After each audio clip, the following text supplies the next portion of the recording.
I decided to leave for the last part of this series a topic which doesn't get much coverage, really, or not enough. And we kind of do it, and we don't know why we do it, and we kind of hang out with it. We don't really know why. And that's going to be what's up with Shabbat.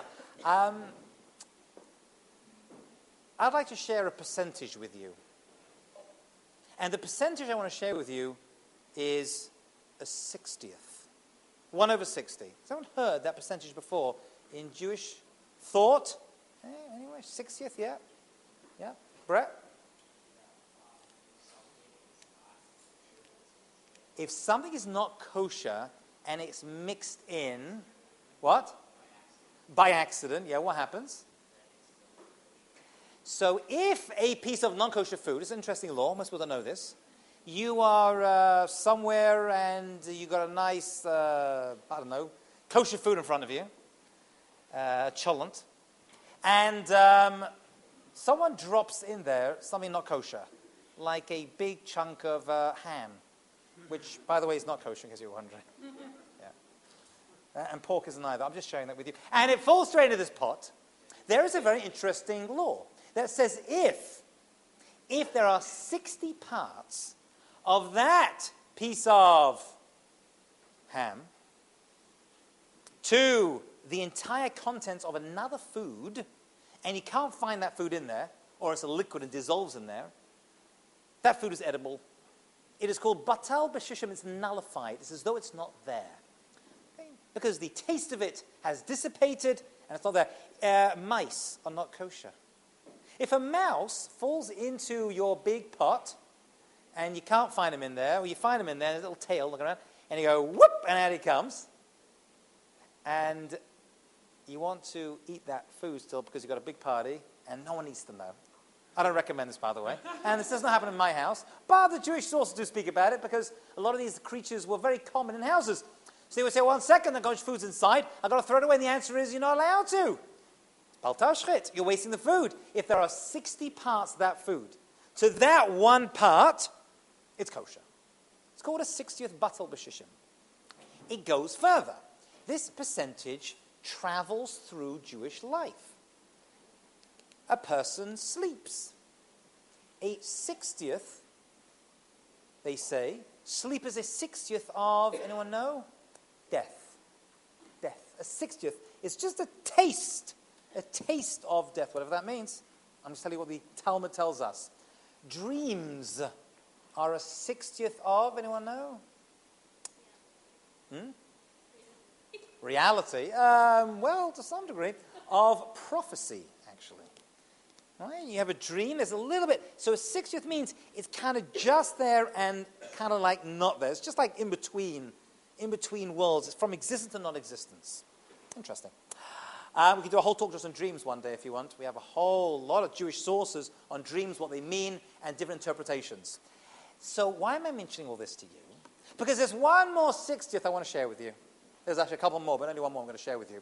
And it is, let's say a person approaches you and says, what's the Jewish view of the next world?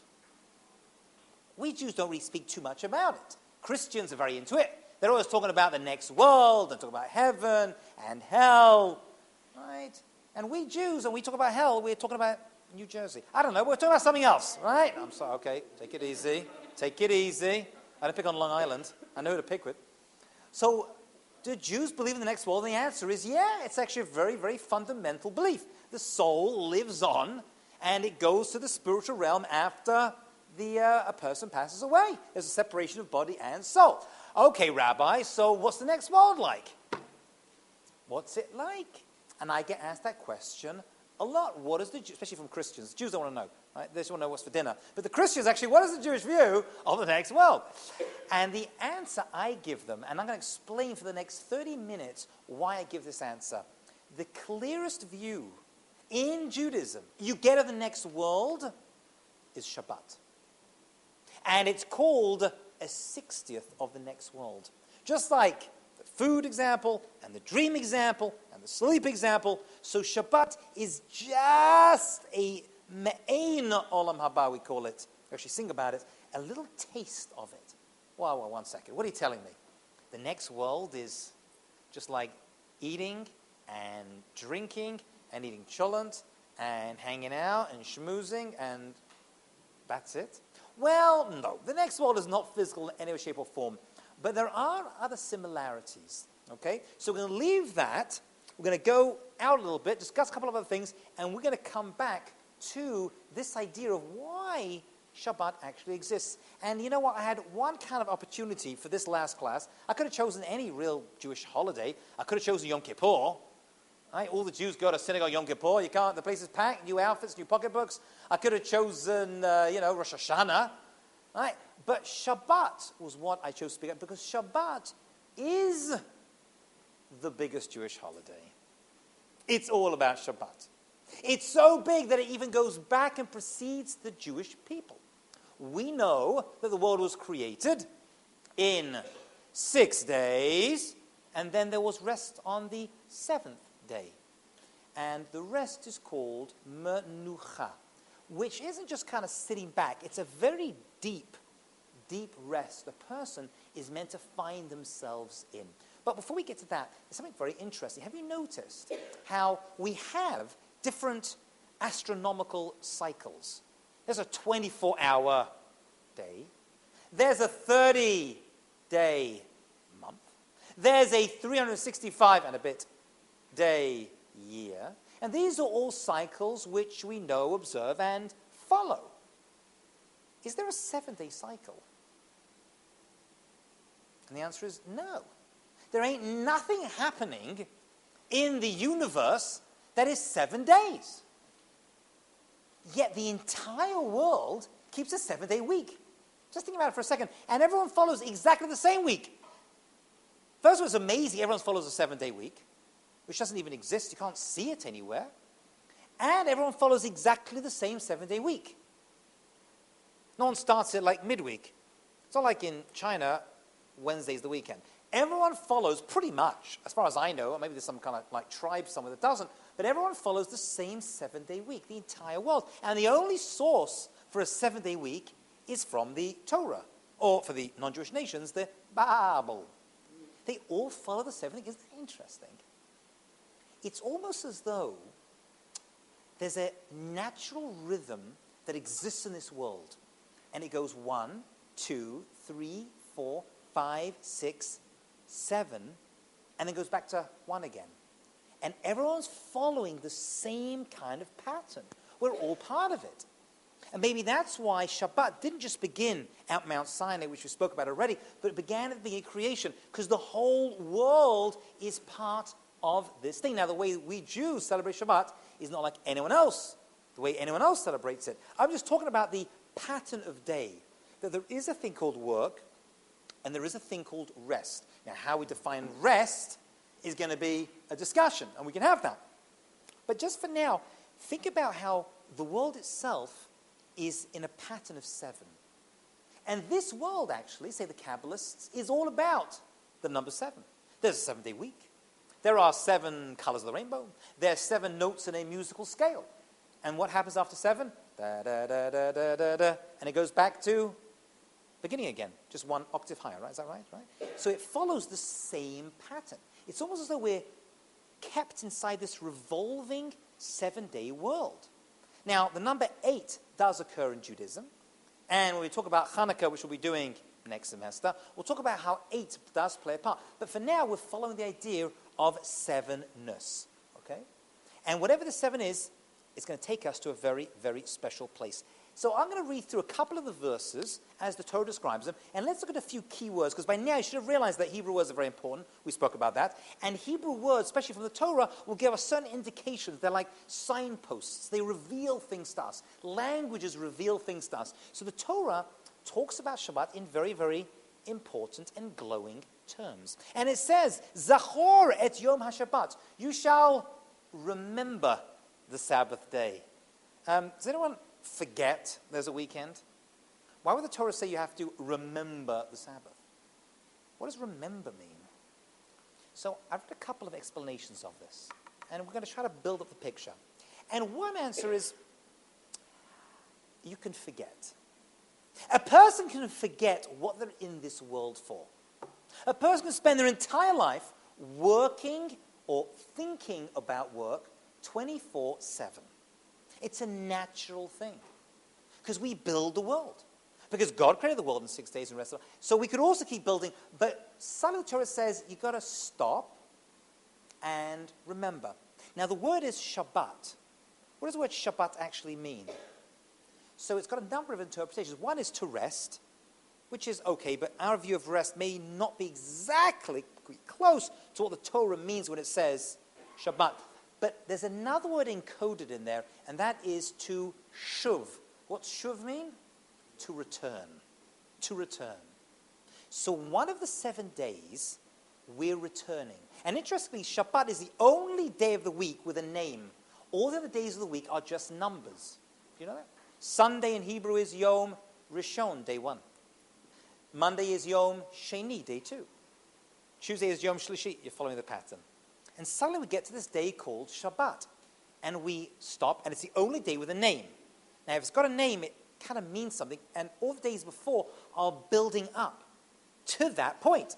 I'm counting up. Many people think the week starts Sunday, which I'm recovering from Saturday, and then it goes down, down, down, down, down. And I go, oh, it's the weekend, let's go to sleep. Let's hang out, rest, and just go crazy. And in Judaism, it's not a downward, it's actually an upward. It's not a Shabbatov, it's a Shabbaton. So we're building up to that point. And every day, it's Yom Rishon, Lo Shabbat. 1 day close to Shabbat. Day 2 close to Shabbat. Actually, people live their lives like that. They build up their entire week. You know, it's a mitzvah to walk around, and the Talmud speaks about this, and say, oh, what a delicious piece of fruit. I'm going to save that for Shabbat. And look at that lovely, choice steak. I'm going to put that and keep it for Shabbat. And people will dress specifically well. I grew up with Shabbat shoes, and my kids have them as well, right? Shabbat shoes. Shoes only for Shabbat, and this suit's only for Shabbat, because we glorify that day. What a strange thing to do with a day of the week. So one idea I want to share with this idea of remembering. Stop, remember you're here for a reason. Okay.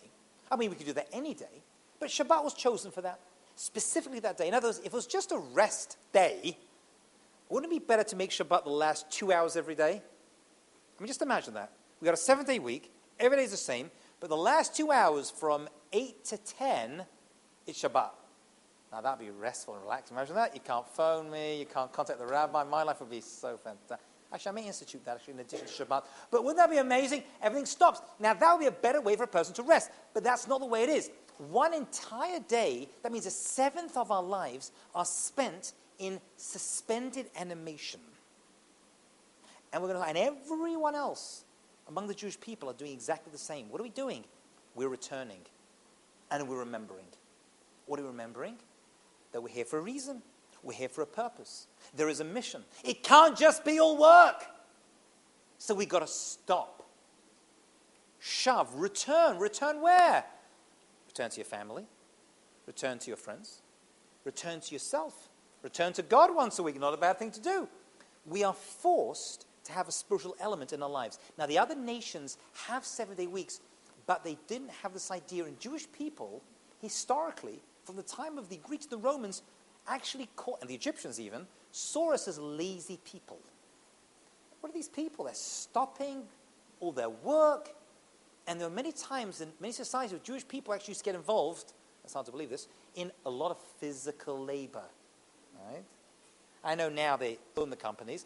But if you go back, many Jews, for example, places in Italy, for example, where the Jews used to be in charge of the harbor, so much so, and ship work, so much so that on Shabbat, since they were all Sabbath observant, the harbor used to close down. And people would see the scene, and the same people who a day before, because working on the harbor is very dirty, ships and smelly, and they walk around schmutzy, but one day a week they would all dress in white, as is many people's custom, and they would look like kings and queens. And they would say, you're not working today? And they were like, this is my day of rest. So we're resting from work, but why? And what is the true purpose of that rest? So the Torah tells us, Zohoret Yom HaShabbat, remember. By the way, I always like to say as a side point, I've never read this, but it kind of came to me one day. It also gives you a chance to remember. Because we're so busy, we forget what life's... So we get a chance to remember. But as well as that, Shabbat even becomes our memory. And I look back at my life, and some of the best memories I have are not like when my father was at work, my mother was busy running around, but the day where everything stopped and we actually had family time. So you get a chance to remember, and you actually have joint memories. So many people do that on vacation, which is a good thing to do. Imagine 1 day a week You create memorable experiences with your family, and no one else can interrupt that. By the way, as a side point, that's very, very healthy for children. Because during the week, the kids know I'm talking to them, I'm on the phone, and mummy's busy, and this is coming, and that person's coming. Shabbat, we're suspended. And they have our undivided attention. That is a very, very healthy and important thing to give our families. But why do we do it, says the Torah? Zochar et Yom HaShabbat, remember the Sabbath day, lekadsho. What does that mean? Kadesh. Oh, that sounds familiar. Kuf dalet shin, kadesh, kadosh. We spoke about that word before, did we? Or did we not? The word kadosh we translate as holy. Holy, holy, holy. Sounds like an ABBA song. Right? The word kadosh, however, means something else. And it appears many times we make kiddush, we say kaddish. Right? We talk about the land of Israel. We'll speak about that next semester. Is Eretz HaKodesh, the holy place. Language, Hebrew is called Lashon Kodesh, the holy language. So the word kadosh means holy, but what it really means, anybody know? Is separate, distinct, apart, not the same. You're in Israel. You're at the Kotel. It's a broken wall with weeds coming out of it. But you know it's different. It's a holy place. You go to a synagogue. You feel it's a holy place. You stand under a chuppah with a good couple. And you feel it's a holy experience, as you should do. The place. So we have holy places. In Judaism, we also have holy times. A Jewish thinker once put it quite nicely when he said, the Christians are very good at creating very holy spaces, very big, beautiful churches. We Jews create sanctuaries in time. Time for us is like space. You can create things in it. And as you enter into that time, you're actually in a different place. It's a time, but it's a place. And we have holy places, but we have holy times. And Shabbat is the holiest of all times. Actually, it's the only one that appears, as we said, in the 10 Commandments. So it is kadosh. It is holy. Sometimes we meet holy people who are just different. They look different. They speak differently, just like in a better way. Right? So Shabbat has the same potential to make us holy. Now, it says the beginning of the Torah, something very interesting about Shabbat. It says that God blessed it. He blessed it. How do you bless a day? What, does it sneeze? What is that? Very puzzling when you just read it. But if we know what the word bracha actually means, bracha, blessing, it doesn't mean that. Does anyone know what the word bracha actually means literally? So it means a source of water, a geyser, a spring. That's what it really means. So one second. Let me change the word blessing for source. That's what it is, source of water. We need water to live. So we're not saying, blessed are you, Hashem, source are you, Hashem, of all good things, of all blessing, or whatever you consider to be a blessing. Health, blessing, yeah. Right? Good family, healthy children, good money, that's a blessing. These are all great blessings we want. So let me tell you something unbelievable. It's going to blow you away. But it's not me speaking. If some blessing exists in this world, it must have a source. It's got to come from somewhere. Things don't just exist. So what is the source of all blessing? Where does it come from? And the answer is, well, God. Right? I mean, that's what we Jews believe.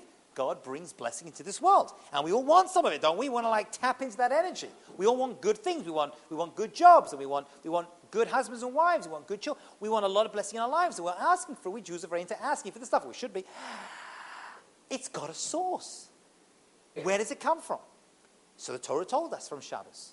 Shabbat is the entry point.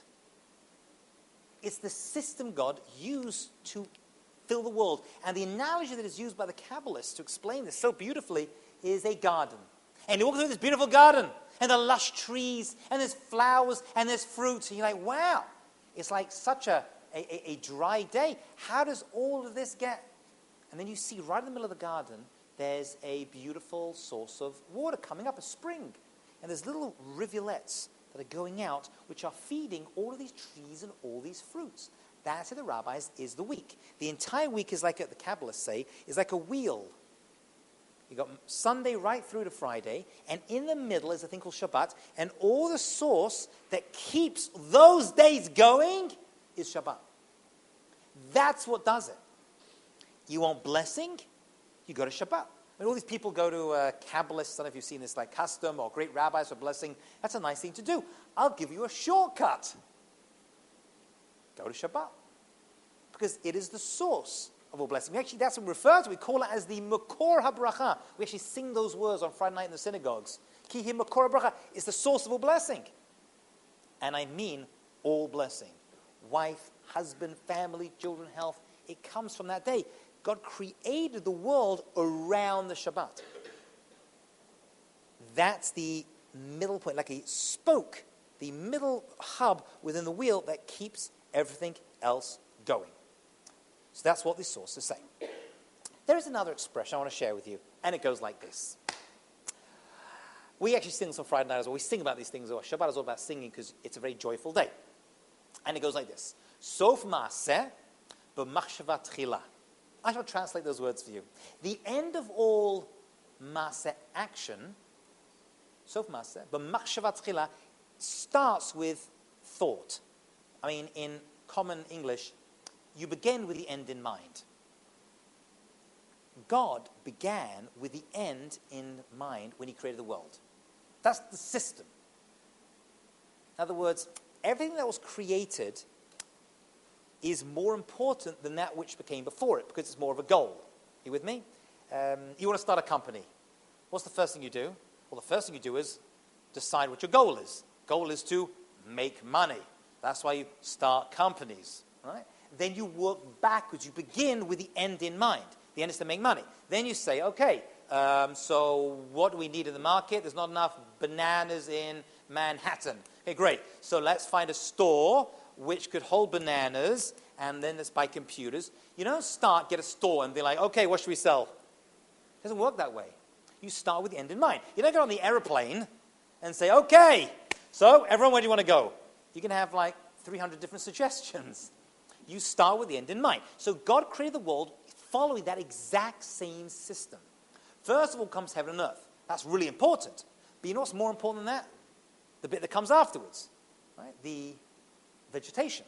And what comes after that are the birds. And what comes after that are the animals. And then right at the end of creation comes humans. That's the end of creation.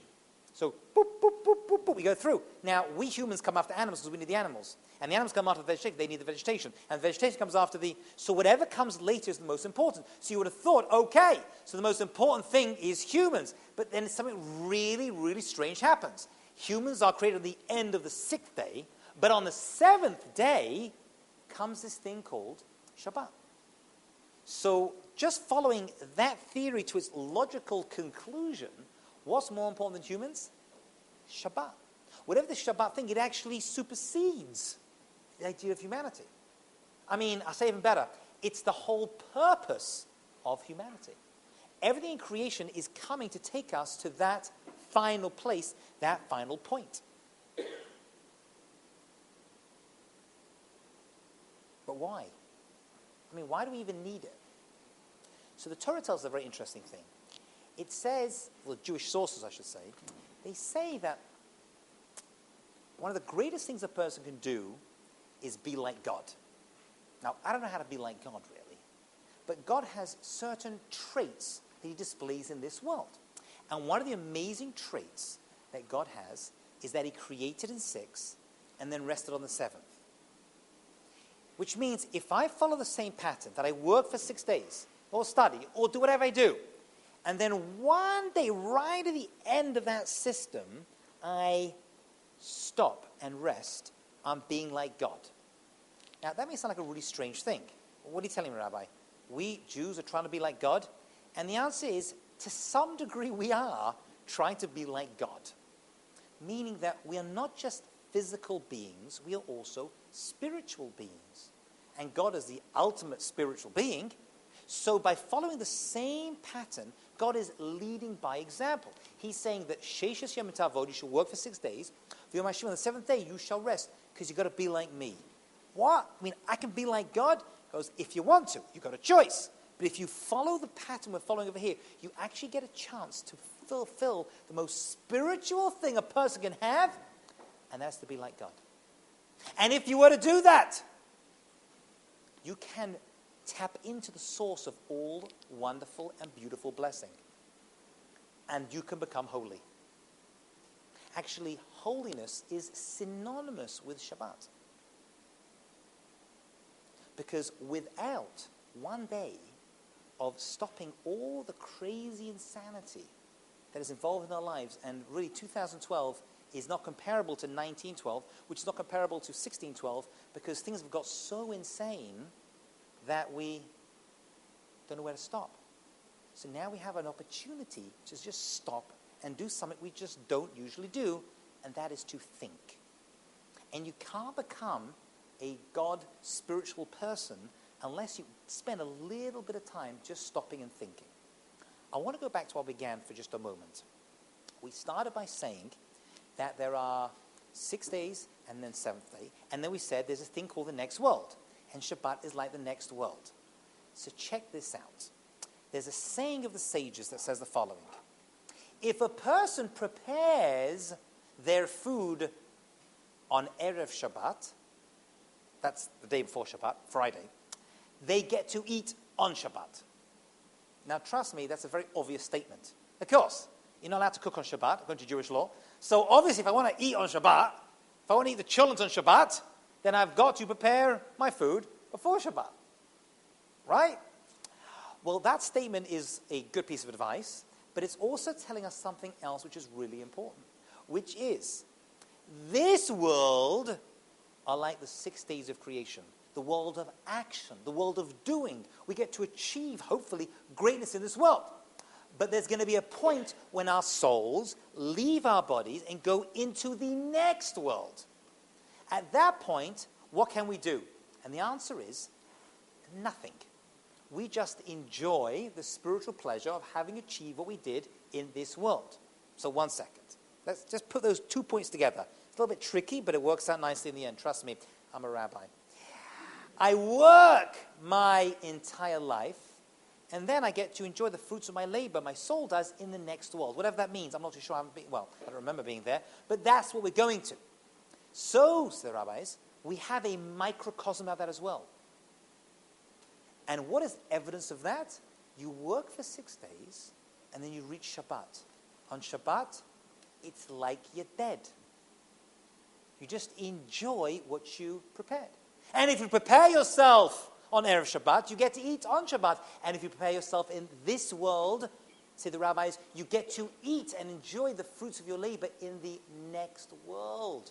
Because Shabbat is a me'ain olam haba. It is a piece of the next world. And people, even people who keep Shabbat, and I meet a lot of them, and those who don't, or do to some degree, because everyone does to some degree, hopefully. But there's something interesting. They don't know what Shabbat's about. I mean, if you ask an average Jew Passover, they'll be like, yeah, Jews, Egypt, we left. I sit with my grandparents. They tell me old stories. And we eat a bread which tastes like the box it comes in, called matzah. And I say to them, okay, fine. I don't know, Yom Kippur. Yeah, I know what Yom Kippur is. A day of judgment. We'll go to synagogue, and we pray all day. And we don't eat. Very good. And Rosh Hashanah, that's the new year, and there's a shofar. And everyone's got an idea of what the Jewish holidays are. And actually encoded in the words is what the day is all about. And then we get to this one day, and like, okay, Shabbat. Well, you rest. But we already say you can rest anytime you want. So what exactly is it? So I'll give you a nice answer. And this comes from a very great Jewish thinker by the name of Shimshon Pincus, who died tragically young. Before he left us, he gave many classes and wrote many books. And I didn't meet him myself, unfortunately, but I've heard his classes, and I've read his books. And he says a beautiful example. He says, imagine, I'll give you the up-to-date version of this. Okay. And he says, imagine you're home, and you get a phone call. And you pick up the phone, and I'm not getting political, okay? But I'll just tell you what happens.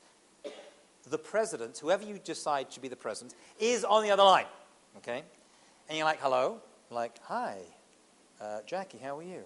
And you're like, oh, 1 second. Is that the president? Yes, it is. Like, wow, I'm honored. Can I help you? I want to meet with you. What, with me? Jackie Bechley, you want to meet with me? And the answer is, yeah. Air Force One will be outside your front door in 20 minutes. Whoa. What's the first thing you do? Okay, after you call your mother. Okay, we'll just say that's gone, right? You call your mother, OMG, right, whole thing. And then what are you going to do? Well, not you. We're going to leave you now. You're going to get dressed. Well, you, right? You always look fantastic. So you're ready to get on. But the rest of us, Jackie, the first thing I would do is take a shower. You say, oh my God, President wants to see me. Run in, take a shower, okay? And I come out, and I'm like, what am I going to wear? A pair of shorts, flip-flops. Crazy! You put on your best suit, your shiniest shoes, a clean pair of underwear. All right? It's like a special occasion. You got to mix it up. This is a big occasion. Right? My special clean underwear, okay? And if you're a guy, you take the socks, you give them the sniff test, and you're off to go. And you get in there, and oh my goodness, and you run, and Air Force is One to get on there, and it takes off, and you land at the White House, and the doors open, and the president's there. Hi, I've been waiting for you.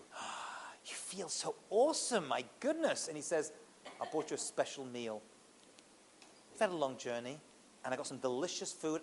I know you're Jewish. I got some kosher food. We had the kitchen cleaned out for you. They do that for you, by the way. And it's all there, and it's a big table, and it's covered in delicious, amazing foods. You're like, oh, wow, that is so amazing for me. Would you even for a second say, yeah, no thanks, I had pizza for lunch? Of course you wouldn't. What a rude and offensive thing to say. Of course you would eat. And you would eat with a smile. And you would enjoy the food. But why are you eating? And why are you dressed up? For the president, right? Well, not exactly. There's something bigger than the president. What's bigger than the president? The presidency. What he represents. And that's bigger than the president. That's bigger than any one president. And every president's got to represent that presidency, hopefully, to leave it on for the country and for the next president, who just represents the presidency for that short amount of time. I'm telling you this with all sincerity. Once a week, you're invited to a meal. Actually, a few meals. And the food is fantastic. And the clothes are good. And everyone smells good and tastes good. And it's all delicious. And God's invited. And he invites you to his table. And that's why it says in the Torah verses, Shabbat LaHashem, it's a Shabbat for God. You're there to honor God now. You're going to eat and enjoy, but it's not about you. So I'm going to give you the definition of Shabbat. And no other title is going to work for it. Passover, freedom, Yom Kippur, repentance, Rosh Hashanah, new beginnings, Purim, Sukkot, happiness. Shabbat, God Day. That's all you need to know. God Day. That's the perfect title. And that's why you need 52 times more Shabbats than Passovers, and Yom Kippur, and Yom Kippurs, and Sukkot, and all the other holidays, because Shabbat represents them so much so that it even made the top 10 commandments. It is our access point. It is the day we go to for holiness. It is the day we go to as a nation to feel connected to God and actually to remember that there is a purpose, because you could work your entire life and forget what you're in this world for. But a seventh of your life is spent, as we said, in that world that is called returning. There is no better ending to our 5-part series than those words. Thank you all very, very much. We're going to stop over there.